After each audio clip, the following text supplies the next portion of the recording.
प्यारे बच्चों, आज गतिशील आवेश और चुंबकत्व के अंतर्गत एक बहुत ही महत्वपूर्ण टॉपिक है विद्युतीय यंत्र, इलेक्ट्रिकल इंस्ट्रूमेंट के बारे में पढ़ेंगे। ऐसे तो एनसीईआरटी के अकॉर्डिंग जो विद्युतीय यंत्र हम लोग को पढ़ना है उसका नाम है गैल्वेनोमीटर, धारा मापी।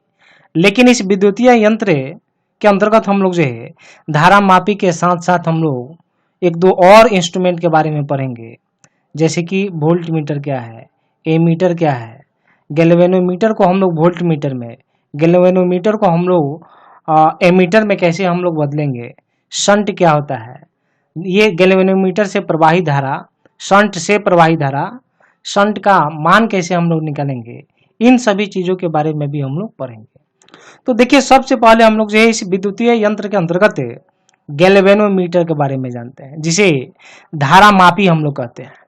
तो धारा मापी है क्या? तो हम लोग डिफिनीशन लिखे हुए हैं, यह एक ऐसा विद्युतीय यंत्र है जिसकी सहायता से परिपथ में प्रवाहित धारा का पता लगाया जाता है। सपोज मानिए बच्चों कि हम लोग का घर में कोई तार है और कहीं पर स्पार्किंग हो गया, तो आपको लगेगा कि तार शॉर्ट कर गया, तार खराब हो गया। तो आपको कैसे पता चलेगा कि तार खराब हुआ है या नहीं हुआ है, या कहीं तार पर कहीं से तार का कनेक्शन ब्रेक हो गया है। तो ये पता करने के लिए कि तार खराब है या नहीं खराब है, हम लोग दुकान पर जाते हैं, या आपके पास अगर धारा मापी होगा, गैल्वेनोमीटर होगा, तो इसे पता कर लेते हैं। तो हम लोग क्या करेंगे, उससे धारा प्रवाहित करेंगे और गैल्वेनोमीटर को उसके दोनों छोरों पर हम लोग यहाँ पर अटैच कर देते हैं, जोड़ देते हैं, और देखते हैं हम लोग धारा मापी में एक सुई होता है, और देखेंगे कि जब सुई हिलेगा डुलेगा, शून्य से आगे पीछे होगा, तो हम लोग समझेंगे कि उस तार से धारा प्रवाहित हो रही है।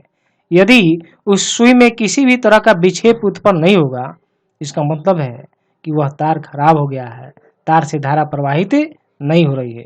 अतः इसे हम लोग धारा मापी को हम लोग और दूसरे तरीके से परिभाषित करके हम लोग बोल सकते हैं, यह एक ऐसा विद्युतीय यंत्र है जिसकी सहायता से यह पता लगाया जाता है कि चालक में धारा प्रवाहित हो रही है अथवा नहीं। यह गैल्वेनोमीटर दो प्रकार का होता है। पहला है चल कुंडली धारा मापी और दूसरा है चल चुंबक धारा मापी। हम लोग के सिलेबस में चल कुंडली धारा मापी के बारे में पढ़ना है, इसलिए हम लोग इसका ही एक्सप्लेनेशन करेंगे और इसी का डायग्राम यहाँ पर बनाया गया है। तो सबसे पहले आप जानिए कि ये चल कुंडली धारा मापी है क्या, हम लोग इसको परिभाषित किए हैं। तो इस तरह के धारा मापी नाम ही है, देख रहे हैं यहाँ पर चल कुंडली, यानी कि कुंडली घूमेगा। देख रहे हैं, यह कुंडली है, यह कुंडली दो चुंबक ध्रुवों के बीच में रखा गया है, ये दोनों चुंबक स्थिर रहते हैं और यह कुंडली घूमता है, इसलिए इस तरह के धारा मापी को चल कुंडली धारा मापी कहते हैं। दूसरा होता है चल चुंबक। चल चुंबक धारा मापी में यानी कि जो चुंबक होगा वह गतिशील होगा और जो कुंडली होगी वह स्थिर होगी, तो उसे हम लोग बोलेंगे चल चुंबक धारा मापी। अगर कुंडली गतिशील होगा तो चल कुंडली, चुंबक गतिशील होगा तो चल चुंबक धारा मापी कहते हैं। हम लोग को सिलेबस में चल कुंडली धारा मापी के बारे में पढ़ना है, तो हम लोग चल कुंडली धारा मापी का यहाँ पर डायग्राम बनाए गए हैं। तो आइए बच्चों, अब हम लोग चल कुंडली धारा मापी की हम लोग यहाँ पर व्याख्या करते हैं, एक्सप्लेनेशन करते हैं। चल कुंडली धारा मापी क्या है, किसे कहते हैं, इसकी हम लोग परिभाषा पहले ही दे दिए। इस चल कुंडली धारा मापी में दोनों चुंबक स्थिर रहते हैं, जबकि कुंडली क्या होता है, घूमता है, इसीलिए इसका नाम है चल कुंडली, यानी कि कुंडली घूम रहा है और चुंबक स्थिर है। इसकी देखिए बनावट में क्या है, यहाँ पर हम लोग ये टर्मिनल है, टर्मिनल का मतलब तार को यहाँ पर अटैच करते हैं, तो ये पहला टर्मिनल है और यहाँ पर दूसरा टर्मिनल है, यहाँ पर भी तार को अटैच करते हैं। अब यहाँ पर देखिए, इसको बोलते हैं हम लोग मरोड़ टोपी भी कहा जाता है या एठन शीर्ष भी कहा जाता है। जब यह कुंडली घूमेगा तो ये एंठ जाएगा, इसीलिए इसको हम लोग बोलते हैं एठन शीर्ष। और यहाँ पर यह जो देख रहे हैं तार है, ये जो फॉस्फोर ब्रोंज की पत्ती होती है और यह कुंडली है, तांबे की कुंडली होती है, और इस कुंडली को हम लोग दोनों चुंबक ध्रुवों के बीच में रखते हैं और यहाँ स्प्रिंग है, ये जब घूमता है कुंडली तो स्प्रिंग में एनर्जी स्टोर हो जाता है और फिर से जब पहले वाला स्थिति में आ जाता है तो ये फिर से यहाँ से एनर्जी रिलीज हो जाती है, जिससे तार ब्रेक नहीं होती है। तो ये है इसकी बनावट। और कुंडली का जो विक्षेप होता है, कुंडली के विक्षेप यानी कि कितना घुमा कुंडली, इसका जो विक्षेप है ये लैंप और उसी में स्केल हम लोग के होते हैं, इन दोनों की सहायता से समायोजन कर लेते हैं। देखिए यह किस सिद्धांत पर काम करता है। तो देखिए जब कुंडली में धारा प्रवाहित की जाती है, हम लोग इसके पहले वाले टॉपिक में वीडियो लेक्चर में यह पढ़ा कि धारावाही कुंडली पर जो है, जब किसी धारावाही कुंडली को चुंबकीय क्षेत्र में रखेंगे तब उस पर क्या आघूर्ण लगेगा, तो बल आघूर्ण का हम लोग व्यंजक प्राप्त किए थे और टाउ बराबर हम लोग प्राप्त किए थे, टाउ बराबर NIAB और ये मिला था साइन थीटा। यहाँ पर भी देखिए यह कुंडली है और यहाँ से धारा प्रवाहित हो रही है और यह कुंडली चुंबकीय क्षेत्र में, और इसकी चुंबकीय क्षेत्र की दिशा जो है नॉर्थ से साउथ की तरफ हो जाएगी। देख रहे हैं यह चुंबकीय क्षेत्र में इस कुंडली को रखा गया है और धारा प्रवाहित हो रहा है।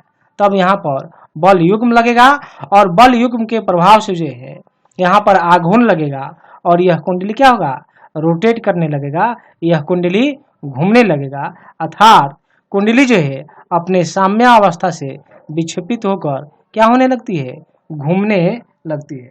तो देखिए कितना से ये घूमेगा, इसका भी हम लोग जो है मान लेते हैं ये जो कुंडली है ये थीटा से जो है रोटेट हुआ है। अब देखिए बच्चों हम लोग यह मान लेते हैं कि ये जो कुंडली है, कुंडली में फेरों की संख्या n और इस कुंडली से जो प्रवाहित धारा है a है, I है, और इस कुंडली का जो क्षेत्रफल है लंबाई गुने चौड़ाई क्षेत्रफल है, तो ये क्षेत्रफल मान लेते हैं a है। और इस कुंडली को जिस भी चुंबकीय क्षेत्र में रखे हैं, देख रहे हैं यहाँ पर चुंबकीय क्षेत्र का दिशा हो जाएगा इधर से इधर, ये चुंबकीय क्षेत्र B है।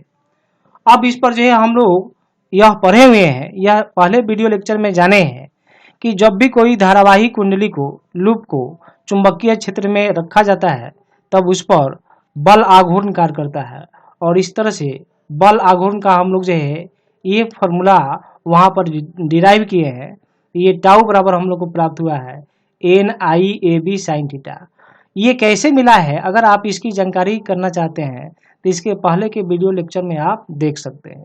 तो ये मिल गया हम लोग का NIAB साइन थीटा। अब देखिए यहाँ थीटा क्या होगा, तो देखिए ये लूप है हम लोग का, देख रहे हैं, तो इसका एरिया वेक्टर लेंगे तो एरिया वेक्टर बाहर की तरफ हो जाएगा और चुंबकीय क्षेत्र इधर है और ये बाहर की तरफ है, यानी कि दोनों के बीच का एंगल कितना डिग्री, 90 डिग्री, यानी कि थीटा बराबर कितना डिग्री हो जाएगा, 90 डिग्री। यहाँ पर हम लोग वेक्टर फॉर्म में लिखते तो हम लोग लिख पाते टाउ बराबर NI और लिखते हम लोग A क्रॉस B, यानी कि A और B के बीच का एंगल निकालना है तो एरिया वेक्टर बाहर की तरफ, चुंबकीय क्षेत्र इधर है, बाहर की तरफ चूंकि दिखा नहीं पाएंगे तो हम लोग इधर दिखा दिए हैं। इस तरह से इन दोनों के बीच का एंगल 90 डिग्री, तो यहाँ 90 डिग्री हो गया, तो आप लिख पाएंगे NIAB और ये जगह साइन 90, साइन 91, तो हम लोग लिख सकते हैं टाउ बराबर NIAB और साइन 91 हो गया। ये हो गया समीकरण 1। अब पत्ती में ऐंठन का जो कोण है आप मान लीजिए थीटा है और ऐंठन पर जो बल आघूर्ण है हम लोग मान लेते हैं C है।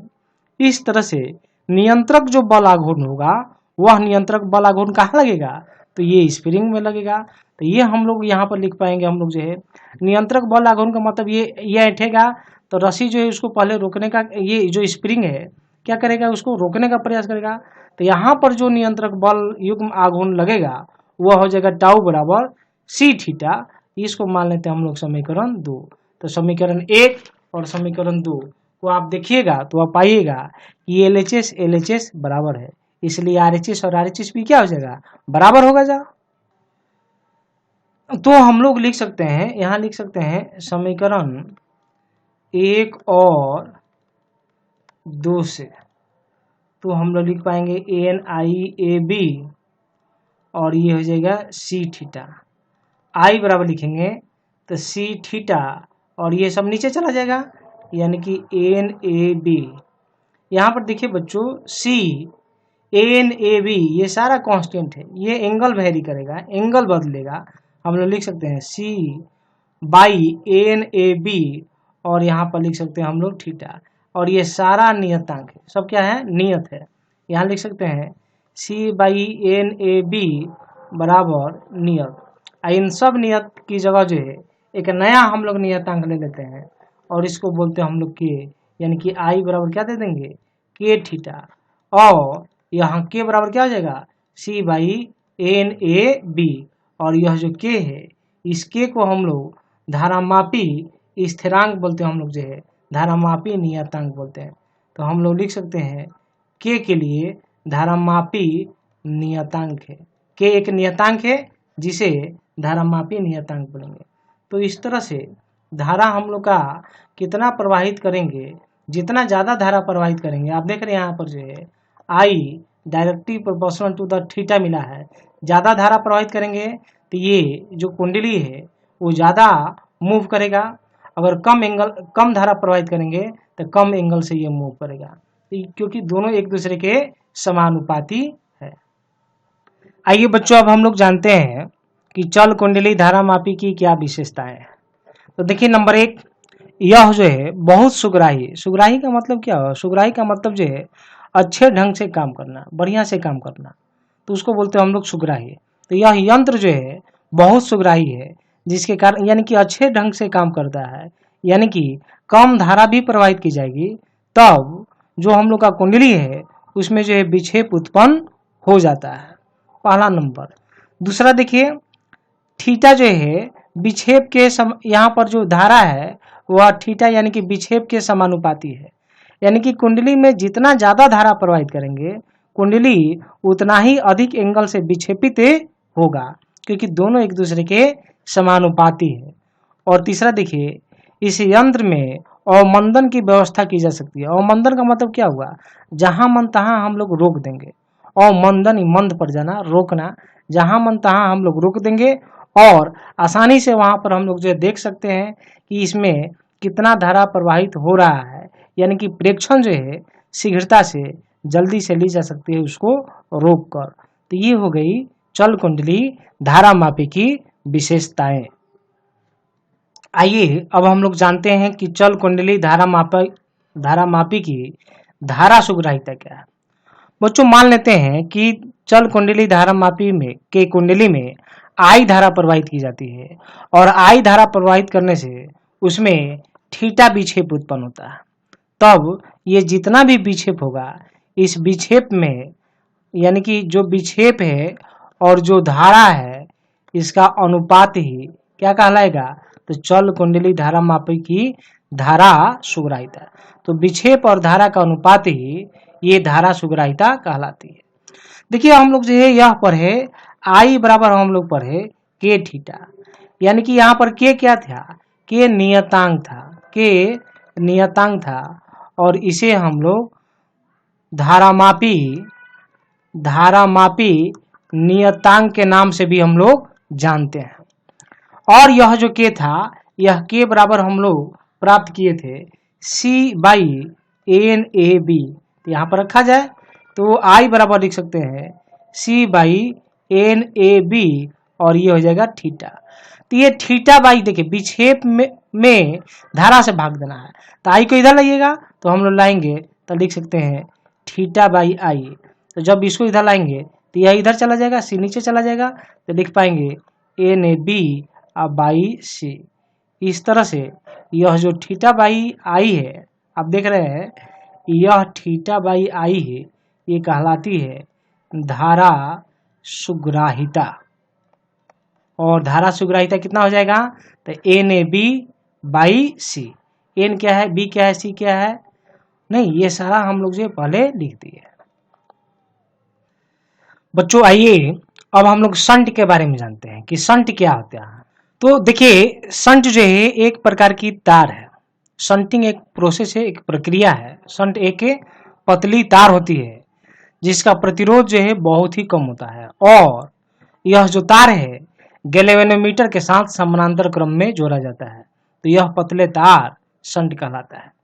आप देखिए यहाँ पर डायग्राम हम लोग बनाए हुए हैं, और ये गैल्वेनोमीटर है, देख रहे हैं ये गैल्वेनोमीटर है, और गैल्वेनोमीटर के साथ एक पतला हम लोग तार यहाँ पर जुड़े हुए हैं, और गैल्वेनोमीटर का भी कुछ ना कुछ प्रतिरोध होगा, उसके प्रतिरोध को मान लिया हम लोग जी। और यहाँ पर जो पतला तार है जिसका प्रतिरोध कम है और इसके प्रतिरोध को मान लिया हम लोग एस, तब जो मुख्य धारा है आई इसका अधिकतम जो धारा भाग होगा वह अधिकतम भाग जिसका प्रतिरोध कम होगा उसे धारा अधिक प्रवाहित होगा। तो इस मुख्य धारा का अधिकतम भाग जो है इसे शंट से होकर और फिर ये बाहर की तरफ निकल जाता है। तो हम लोग जो ये जो पतले तार इस गैल्वेनोमीटर के साथ समानांतर क्रम में जुड़े हैं, इस तार को ही हम लोग क्या बोलेंगे, शंट बोलेंगे। ऐसा करने से फायदा क्या है, शंटिंग हम लोग क्यों करते हैं, शंट हम लोग क्यों समानांतर क्रम में जोड़ते हैं। समानांतर क्रम में इसलिए जोड़ते हैं क्योंकि जब धारा का अधिकतम भाग इससे गुजरेगा, ऐसी स्थिति में यहाँ पर जब अधिकतम भाग जब गुजरेगा तब विद्युत धारा का जो ऊष्मीय प्रभाव है, अगर धारा अधिक बढ़ जाता है तो ऊष्मा का प्रभाव ही अधिक होगा, तो ब्रेक होगा, तो तार ब्रेक होगा, तो यहीं ब्रेक हो जाएगा। इस तरह से हम लोग का जो कुंडली है वह कुंडली से कम धारा प्रवाहित हो रही है, तो इस गैल्वेनोमीटर का जो कुंडली है वह जलने से बच जाएगा, सेफ रहेगा, इंस्ट्रूमेंट हमारा खराब नहीं होगा। अगर तार ब्रेक होता है, तार टूटता है हीट के प्रभाव के कारण जो है, फिर से एक तार हम लोग जोड़ देंगे। तो तार को जोड़ना आसान है और कुंडली को बदलना थोड़ा सा मुश्किल है या खर्चीला है, इसलिए ये शंटिंग का प्रोसेस हम लोग करते हैं। आइए अब हम लोग जानते हैं कि इस गैल्वेनोमीटर से कितना धारा प्रवाहित होता है, शंट से कितना धारा प्रवाहित होता है, और इस G और S ये दोनों का भी मान हम लोग निकालते हैं। तो बच्चों एग्जाम में यहाँ से 2 क्वेश्चन जनरली पूछे जाते हैं। पहला क्वेश्चन, शंट को गैल्वेनोमीटर के साथ जोड़ा जाता है, श्रेणी क्रम में, समानांतर क्रम में, दोनों में जोड़ा जा सकता है, तो नहीं जोड़ा जा सकता है। तो देखिए हम लोग जो शंट जो है, शंट को हम लोग गैल्वेनोमीटर के साथ किस क्रम में जोड़ रहे हैं, तो समानांतर क्रम में जोड़ा जाता है। तो ये पहला क्वेश्चन है। दूसरा क्वेश्चन पूछा जाता है कि शंट का उपयोग गैल्वेनोमीटर में क्यों किया जाता है। तो शंट का उपयोग गैल्वेनोमीटर में हम लोग इसलिए करते हैं क्योंकि जो गैल्वेनोमीटर का जो कुंडली है उस कुंडली को जलने से बचाने के लिए शंट का उपयोग किया जाता है। ये 2 क्वेश्चन जनरली पूछे जाते हैं। अब देखिए बच्चों ये सब क्या क्या है, यहाँ पर हम लोग लिख देते हैं। IG का मतलब हो गया गैल्वेनोमीटर से प्रवाहित धारा, देख रहे हैं यहाँ पर हम लोग लिखे हुए हैं। और I का मतलब है मुख्य धारा, देखिए ये मुख्य धारा है I, और यह I 2 भाग में बट जा रही है यहाँ पर, IG और IS में। IS क्या है, तो शंट से प्रवाहित धारा है, I मुख्य धारा है। जो यहाँ पर G है, यह G गैल्वेनोमीटर का प्रतिरोध है, और यह जो S है वह शंट का प्रतिरोध है। शंट क्या है, एक प्रकार का तार है जो गैल्वेनोमीटर के साथ समानांतर क्रम में जोड़ा जाता है, जिसका प्रतिरोध कम होता है। तो अब देखिए यहाँ पर हम लोग जो है 2 बिंदु यहाँ पर है, एक बिंदु A है और दूसरा बिंदु B है। अब इन दोनों बिंदुओं के बीच हम लोग विभवांतर निकालते हैं।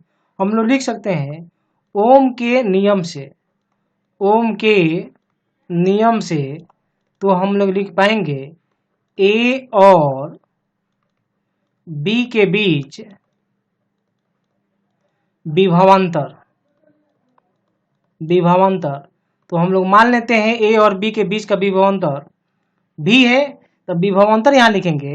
तो देखिए यहाँ इससे और इसके बीच विभवांतर, तो इधर देखिए गैल्वेनोमीटर वाला में हम लोग का धारा जा रहा है IG और प्रतिरोध है G, यानी कि विभवांतर क्या आ जाएगा, तो V बराबर IR, तो I है IG और प्रतिरोध है G, तो ये हो गया G, यानी कि लिख सकते हैं IG इंटू G, ये मान लेते हैं समीकरण वो। उसी तरह से एक बार हम लोग जो अब शंट के साथ हम लोग जो है विभवांतर निकालते हैं, फिर से लिखेंगे हम लोग जो है ओम के नियम से, ओम के नियम से यह विभवांतर हम लोग गैल्वेनोमीटर के लिए निकाले हैं। अब शंट के लिए विभवांतर निकाल लेते हैं, तो V बराबर लिखेंगे क्योंकि इसका भी इनिशियल पॉइंट यह है और फाइनल पॉइंट B है, दोनों के लिए कॉमन था। अब इसके लिए विभवांतर निकालेंगे, तो धारा जा रहा है IS और प्रतिरोध है S, यानी कि V बराबर IR, यानी कि IS गुने S, यानी कि लिख सकते हैं IS और जगह कैपिटल S, ये हो जाएगा समीकरण 2। तो समीकरण 1 और 2 को देखिए, LHS LHS बराबर है तो RHS भी बराबर होगा। हम लोग लिख पाएंगे समीकरण 1 और 2 से, जब दोनों समीकरण से हम लोग लिखेंगे LHS LHS बराबर, तो RHS RHS भी बराबर हो जाएगा। ऐसी स्थिति में हम लोग लिख पाएंगे IS इंटू S और बराबर हो जाएगा IG इंटू G। अब IG को नीचे ला देते हैं और एस को इधर ले देते हैं, तो हम लोग लिख सकते हैं IS बाई IG और एस इधर चला जाएगा, तो इस जगह G और बाई एस। अब हम लोग क्या करते हैं कि इस समीकरण के दोनों तरफ हम लोग जो है एक जोड़ने पर, तो लिखते हैं हम लोग जो है समीकरण के, आप मान लीजिए ये समीकरण 3 है, समीकरण 3 के दोनों तरफ एक 1 जोड़ने पर, जोड़ते हैं हम लोग IS बाई IG प्लस 1, इधर लिखेंगे G बाई एस और ये हो जाएगा प्लस 1। तो यहाँ पर देखिए एलसीएम ले लेंगे, तो ये एलसीएम लेकर हम लोग काम करेंगे, तो लिख पाएंगे IS प्लस IG और नीचे में हो जाएगा IG। इधर करेंगे एलसीएम ले लेंगे तो एस ऊपर चला जाएगा, तो G प्लस एस अब आई क्या हो जाएगा एस हो जाएगा। मान लेते हैं हम लोग को जो है IG का वैल्यू निकालना। यहाँ देखिए यह IG और IS देख रहे हैं, यहाँ पर IG और IS दोनों मिलकर किसके बराबर होगा I के बराबर। यह लिख सकते हैं चूंकि IG प्लस IS बराबर I, यानी कि इसकी जगह हम लोग जो है क्या लिख सकते हैं I लिख सकते हैं, तो हम लोग लिख पाएंगे I बाई IG बराबर हो जाएगा G plus S by S. यदि एस बराबर लिखना चाहेंगे IG बराबर लिखना चाहेंगे तो IG लिखेंगे, तो यह इधर चला जाएगा, यह इधर चला जाएगा, तो लिख पाएंगे S by G plus S और I मल्टीप्लाई हो जाएगा, तो Y से मल्टीप्लाई कर दिए। इस तरह से गैल्वेनोमीटर से कितना धारा प्रवाहित होगा उसका यहाँ पर हम लोग मान निकाल सकते हैं। यानी कि मुख्य धारा यह है I और मुख्य धारा का कितना धारा मुख्य धारा का कितना धारा जो है गैल्वेनोमीटर से जाएगा, इस फॉर्मूला के माध्यम से प्राप्त की जा सकती है। तो बच्चों हम लोग जो है IG का मान निकाल दिए कि गैल्वेनोमीटर से कितनी धारा प्रवाहित हुई। अगर मान लेते हैं IS का मान निकालना होगा तो तब क्या करेंगे। तो देखिए यहाँ पर हम लोग ये जो जितना काम किए हैं, यहाँ पर A और B के बीच का विभवांतर जो है गैल्वेनोमीटर के साथ जो है यहाँ पर इतना हम लोग लिख सकते हैं, शंट के साथ इतना लिख सकते हैं, LHS बराबर है तो RHS बराबर है, इतना हम लोग लिख सकते हैं। अब हम लोग क्या करेंगे IS को हम लोग को अब नीचे रखना है, तो हम लोग क्या करते हैं IS को इधर लाते हैं, पहले IG को इधर लाए थे, अब क्या करेंगे IS को इधर लाएंगे, तो लाएंगे तो लिख सकते हैं IG अब बाई IS, तो ये इधर आ गया, तो इधर लिख पाएंगे तो G उधर भेज देंगे हम लोग, तो ये हो जाएगा एस बाई G हो जाएगा। अब देखिए ये मान लेते हैं समीकरण 3, यहाँ लिखते हैं समीकरण 3 के दोनों तरफ एक जोड़ने पर, जब जोड़ेंगे तब देखिए क्या होगा। तो हम लोग जोड़ते हैं यहाँ पर, तो देखिए जोड़ेंगे हम लोग जो है तो लिख पाएंगे IG बाई IS प्लस 1, इधर लिखेंगे S by G plus 1, LCM लेंगे तो एलसीएम लेंगे और फिर इसको ऊपर भेज देंगे, तो लिख पाएंगे IG plus IS by IS, ये IS है, और इधर हो जाएगा एस प्लस जी, एलसीएम ले लेकर तो जी ऊपर चला जाएगा और ये हो जाएगा जी। अब यहाँ पर देखिए जो है ये IG प्लस IS किसके बराबर है I के बराबर है, तो हम लोग यहाँ पर लिख सकते हैं I, इतना के बदले क्या लिख देंगे फिर I लिख देंगे, तो यहाँ लिखते हैं I बाई IS बराबर हो जाएगा एस प्लस जी बाई जी हो जाएगा।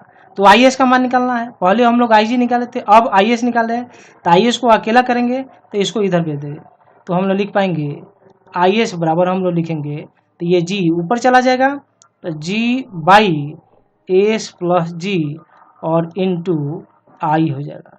तो इस तरह से शंट से कितनी धारा प्रवाहित होगी ये हम लोग प्राप्त कर लेते हैं। वहाँ पर देखिए IG बराबर लिखे थे s by g plus s i into i. तो देखिए शॉर्ट में आपको याद करने का क्या ध्यान रखना है, जब यहाँ IS रहे तो यहाँ G देना है, बाकी सब सेम है, यहाँ G रहेगा तो यहाँ S है तो G है तो S, और बाकी ये सारा सब जो है सेम है। तो इस तरह से गैल्वेनोमीटर से कितनी धारा प्रवाहित होती है उसका यहाँ पर हम लोग निकाल लिए, और शंट से कितनी धारा प्रवाहित होगी तो उसका वैल्यू हम लोग यहाँ पर निकाल लिए। बच्चों आइए अब हम लोग शंट का प्रतिरोध हम लोग प्राप्त करते हैं। जैसे कि यहाँ पर हम लोग डायग्राम बनाए हुए थे पहले, ये गैल्वेनोमीटर था और यहाँ पर हम लोग शंट दिए हुए थे और ये पॉइंट ए था और यह पॉइंट बी था और ये धारा आई, यह आई जी और इधर था आई एस और यह एस और फिर से धारा इधर हो जाएगा आई। तो देखिए शंट का प्रतिरोध यानी कि ये एस का वैल्यू हम लोग को निकालना है। तो हम लोग मान लेते हैं यदि गैल्वेनोमीटर से होकर मुख्य धारा का एक निश्चित भाग यानी कि गैल्वेनोमीटर से कम धारा, ये Ig का वैल्यू कम होता है किससे, Is से। Is का मान ज़्यादा होता है, Ig का वैल्यू कम होता है। तो हम लोग मुख्य धारा का जो है 1/nवा भाग जो है जब इससे प्रवाहित हो रहा है, ऐसी स्थिति में शंट का प्रतिरोध हम लोग निकालने जा रहे हैं। तो देखिए बच्चों हम लोग यह फॉर्मूला पढ़े हैं कि जब गैल्वेनोमीटर से जो प्रवाहित धारा Ig है तो Ig के लिए पढ़े हैं S/G+S I × I का मतलब क्या है, तो I जो है मुख्य धारा है या कुल धारा है। I क्या है, मुख्य धारा है या कुल धारा है। S क्या है, ये सब पहले हम लोग चर्चा किए। S शंट का प्रतिरोध है, G गैल्वेनोमीटर का प्रतिरोध है और Ig का मतलब हो गया गैल्वेनोमीटर से प्रवाहित धारा। तो देखिए बोला जा रहा है गैल्वेनोमीटर से मुख्य धारा का निश्चित भाग 1/n प्रवाहित हो रहा है, यानी कि गैल्वेनोमीटर से जो प्रवाहित धारा है Ig है 1/nवा भाग किसका, मुख्य धारा का। लिख रहे हैं मुख्य धारा का, तो मुख्य धारा I है तो हम लोग दे दिए यहाँ पर I और इसका 1/n भाग, तो 1/n से हम लोग गुना कर दिए तो हम लोग क्या लिख सकते हैं I/n। अब हम लोग क्या करते हैं Ig का मान समीकरण 1 में रखते हैं, यहाँ लिखते हैं समीकरण 1 से। जब समीकरण 1 में हम लोग जो है Ig का मान रखेंगे तो आप रख पाएंगे I/n और बराबर हो जाएगा S/G+S और इंटू हो जाएगा I।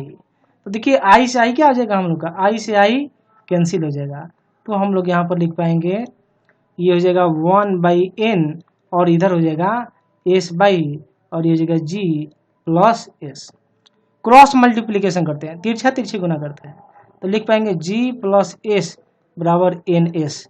S को उधर ले जाते हैं तो S को उधर ले जाएंगे तो हम लोग लिख पाएंगे NS - S नहीं, और फिर N को कॉमन कर लेंगे, नहीं N नहीं कॉमन होगा, S को कॉमन करेंगे हम लोग।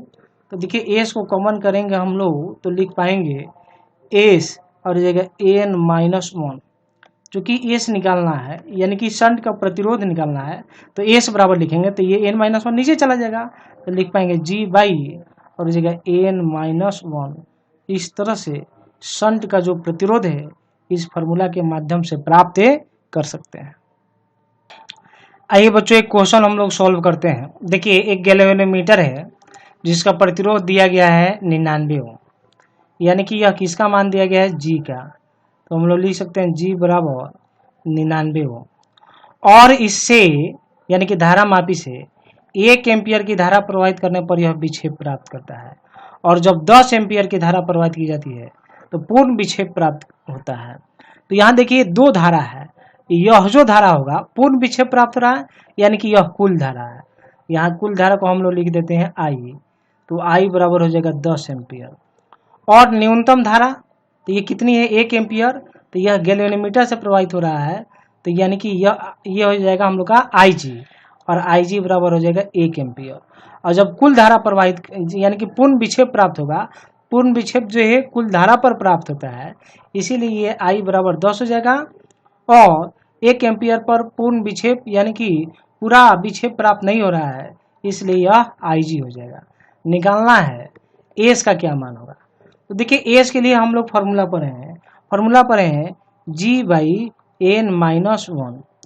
अब हम लोग का उद्देश्य होगा ये 1 कैसे प्राप्त करें। यदि 1 मिल जाएगा तो हमारा काम हो जाएगा क्योंकि G दिया हुआ है, तो n कैसे मिलेगा हम लोग का। देखिए हम लोग बच्चों हम लोग यह फार्मूला पढ़े Ig बराबर होता है 1/n गुने I, यानी कि गैल्वेनोमीटर से जो धारा प्रवाहित होती है वह मुख्य धारा का 1/n का एक निश्चित भाग ही प्रवाहित होता है मुख्य धारा का। तो 1/n से क्या किया हम लोग गुना कर दिए, तो n बराबर लिखेंगे, ये n इधर लिखेंगे, Ig इधर लाते हैं तो लिख पाएंगे I बाई क्या लिखेंगे IG लिखेंगे। अब देखिए यहाँ पर I कितना है 10 एम्पियर, तो लिखते हैं 10 एम्पियर, और IG कितना है 1 एम्पियर, लिखते हैं 1 एम्पियर। तो बच्चों एम्पियर से एम्पियर कैंसिल हो जाएगा, यानी कि N बराबर कितना आ जाएगा 10। अब फॉर्मूला हम लोग का है G/N-1। तब हम लोग यहाँ पर लिख पाएंगे, देखिए G बराबर लिखेंगे, G का मान 99 ओम है तो लिखेंगे 99 ओम, और N बराबर 10 आया है, देख रहे हैं यहाँ पर 10, तो लिखेंगे 10 और -1, यानी कि S बराबर 99/9, तो 11 9 99, यानी कि S बराबर कितना हो जाएगा 11 ओम हो जाएगा। तो इस तरह से हम लोग शंट का प्रतिरोध प्राप्त कर लेते हैं।